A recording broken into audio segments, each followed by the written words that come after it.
Ladies and gentlemen of the Jason Nation, welcome back to another Pokemon Sun and Moon video. Now today, this is something, again, a little bit more like speculation and I guess like theory, sort of diving a little bit deeper into certain things here. I don't really know what to call it, like literally just a speculation theory diving into things. I don't know, dude. I don't know what it's called, but I do have something interesting to talk about today that's kind of cool. It's about as credible as the Alola Dragonite thing. I mean, looking back on it, it's still possible, but like, again, there's even more weirder things about that now that I actually want to go into. Without any further ado, though, let's just jump right into what I have to talk about today. So if we go back over to the Pokedex here, we're back here on the Japanese website again, in case you didn't know. It's all translated into English, though, so that's why it's in English. But when we're on the Japanese website, we can see a couple of different things here. One of the things that we noticed right off the bat is that we've got some new Pokemon into the Pokedex since we last looked here. We last saw Dragonite and Zubat over here, but now we've actually got ourselves Tsunaba, Shirodesuna, which are they're like solely gassed or sandy gassed or some shit. I don't even know. They're weird names. You got Bewear's pre-evolution. We got probably my favorite Pokemon in all of this damn game. I'm just gonna say that right now. Then we've got ourselves Sebastian from The Little Mermaid, and then we've got Gyarados and Spearow. Now here's something interesting, right? I'll play a couple of the clips from the trailer yesterday. A lot of people argued in the last time that the reason why Dragonite and Zubat were on the list to begin with was because they were shown in trailers, which, yes, they were. That's true, but now, like, we've gotten some new Pokemon, but Gyarados and Spearow, they didn't appear in the trailers at all. I mean, at least I haven't seen them in the new one. Maybe they were in older ones. That's, again, somebody could probably prove me wrong. If they've been in a previous trailer, let me know. I didn't see them in the new one, so I was kind of confused as to why I saw them here. But what we're mainly here to talk about today, aside from the new Pokedex editions, honestly, I'll go over my thoughts about every single Pokemon from Alola, honestly, probably after I played the games, because truthfully, man, I can't get my thoughts and opinions on it now. I'd rather do that when the game's actually out and I've had a chance to use all of them, so for people asking about that, I'll do that then. But interestingly enough, it does have Gyarados on here. Again, I don't know if he's been shown in a actually, no, Gyarados has been shown in a previous trailer. I know I've seen Gyarados. I don't know if I've seen Spearow, though. Gyarados, I think, was in the Wishy-Washy trailer. I'm pretty sure, actually, now that I think back on it. But I don't know about Spearow. Regardless of that, though, the most interesting point about today is this. I was on Twitter earlier, and I saw an article coming from PokeJungle. And now, the interesting thing here is that it's sort of to do with the possibility of my theory that I posted the other day about Mega Evolution returning in Sun and Moon possibly being a little bit more correct now, or leading in that right direction anyway. Now, despite what you might see here, Mega Magearna leaked. I don't necessarily have any kind of crazy like leak to show you for that. There's a couple things actually that are interesting that are within a leak, if you want to call it that. I wouldn't necessarily say it's a leak at this time around. Truthfully, this time I would not necessarily say this is a leak. This is more like data mined info. But I'll show you what I mean here. You can actually see, and I'll quote right here. I'll leave a link to this article in the description if you'd like to check it out. But I'll quote here. It says, official Japanese Pokemon site has some interesting lines of code if you check their page on new and returning Pokemon. Coming in Sun and Moon, you can see to the right that they are broken up into different sections, which include partners, guardian angels, which is like the deity Pokemon like Tapu Koko, and then megas. So you can actually see here, if we actually open this image up, we'll scroll in a bit.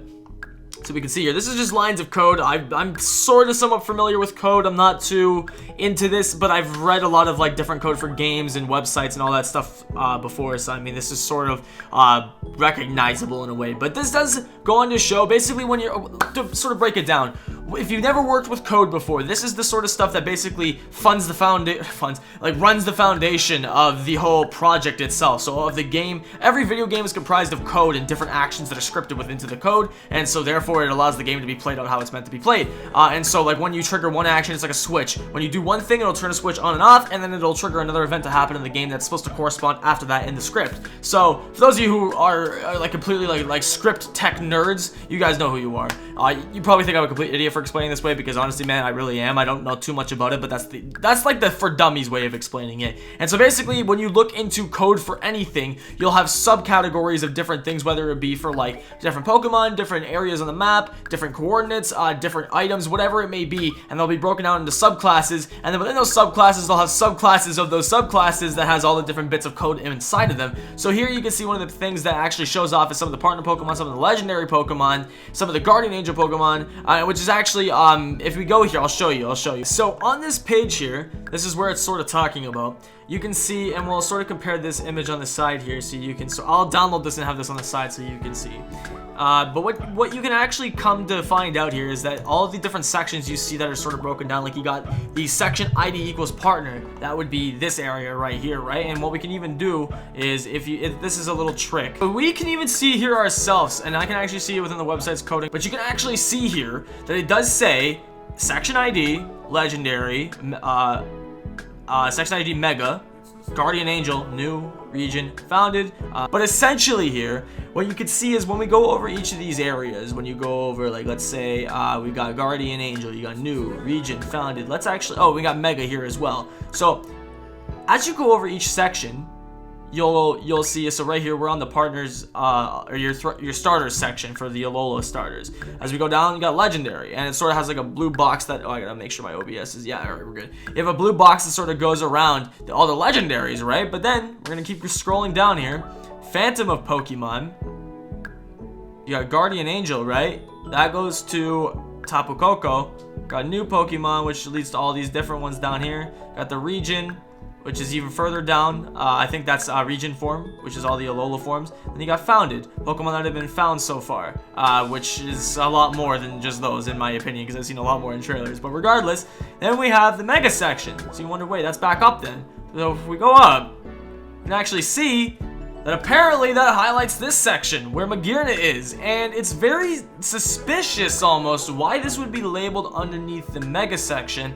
Now again, I'm not gonna try and like lean towards the idea like I did last time, because again, these type of leaks, these sort of things are very, very, very iffy. You don't necessarily know for sure what is true, what isn't, what could be a mistake, what could not be. And it's very, very, very, very hard to decide this early on, because not only have we not like seen anything at all to do with Mega Evolution so far in Sun and Moon, but now we're even more left in the dark thinking, okay, so now we know very little about Magearna as it is, other than what its origins are within the Azoth Kingdom, which actually, if you want to know more about that whole concept,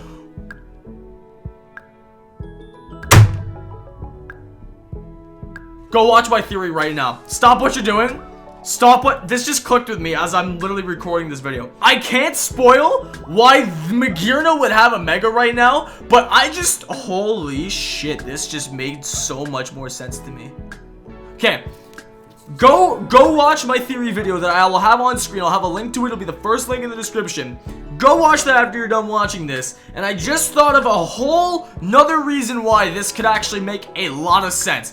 But now that I really think about it, like, I'm sorry, just to sort of keep like talking about the theory that I have, but like, I don't want to spoil it in this video, but essentially, just to sum it up for you, we all know that one spot on the map in Alola that sort of looks similar to the Azoth Kingdom. We do know that Sun and Moon, or rather the video games versus the anime, they run on different canons. Similar elements of it could be the same, but some of it might be slightly different depending on what it is, because sometimes the games just can't handle that much extra content, or sometimes they take a whole different direction with the story entirely. But therefore, sometimes certain characters and events, places, and stuff like that will be reused in different fashions, as I've seen in the past happen with the anime and the games. So it's easily possible to say that that could be, or could not be, the Azoth Kingdom depicted within Sun and Moon. That said, however, even if it's owned by Team Skull, that further also proves the point that this theory I had about maybe Mega Evolution being in Sun and Moon again, you might want to watch it. It could be right, man. It really could be, now that I actually think about this. And I don't want to spoil it, because again, it's a whole other video you can watch yourself. But it has a lot to do with the Azoth Kingdom, a lot to do with Magearna, and a hell of a lot to do with Mega Evolution. So that could actually be the reason why we're seeing this here. But again, it could be anything. I really don't want to dig too deep into this one and say that we're getting a Mega Magearna, or we're getting ourselves like a bunch of new like Mega Pokemon in Sun and Moon. I don't want this to confirm or deny that, but I definitely want this to be something that people keep in the back of their minds and just think about as we get closer to the launch of Sun and Moon, because we still have 3 months to go before the games are officially released. But that doesn't mean we won't get any more information. I'm sure we're gonna get some more. I just really hope that GameFreak doesn't spoil it too much, because at the same time, I want to be like surprised when I play the game. I'm sure some of you can agree with me on that. And it doesn't really help with like people like me and anybody else who makes these kind of like leak and news type of informational videos, I guess you could call it, because then you're sort of spoiling for other people who go on YouTube and subscribe. But then again, if you're subscribed to me, you're looking for this type of content anyway, so I don't really know why I'm complaining. But regardless, that's pretty much all I have to say about this whole, I guess, leak, if you want to call it that. I don't really know, man. Again, this is all speculation. This is not confirmed info, but based off of what we've been given here, it seems somewhat likely that we might actually be seeing Mega Evolutions. Not necessarily a Mega Magearna, but it might be something big to do with Mega Evolutions. And again, if you watch that theory video, it'll all make a lot more sense. I apologize for talking about it so much, but feel free to check it out. If you want to check it out, there's a card on screen if you're on mobile. There's a link in the description also. Annotation on screen, all that good stuff. It might even be in the recommendeds. You'll find it somehow, I'm sure. If not, just go on my channel and you'll see the video. It has to do with Mega Evolution returning, and I'm telling you right now that this right here, like this literally clicked with me midway through like commentating about all of this, that could actually be the missing link, quite literally the missing link to why we even have Mega Evolution, why our worlds were split to begin with, and honestly where it all began. Okay, alright, we're saving the rest of this for another theory video. That's enough for today. I'm just too hyped right now. I'm thinking about so much stuff right now. So much speculation is going and running through my mind that it's actually ridiculous. But dude, I can't wait to share this all with you guys. It's going to be absolutely incredible. We're going to be streaming also later tonight. I'm not sure if you're going to be seeing this before or after the stream. Honestly, I could not tell you. But regardless, thank you so much for watching the video. If you did enjoy, feel free to leave a thumbs up. I greatly appreciate it. And with that one, I will see you dudes in the next Pokemon Sun and Moon video.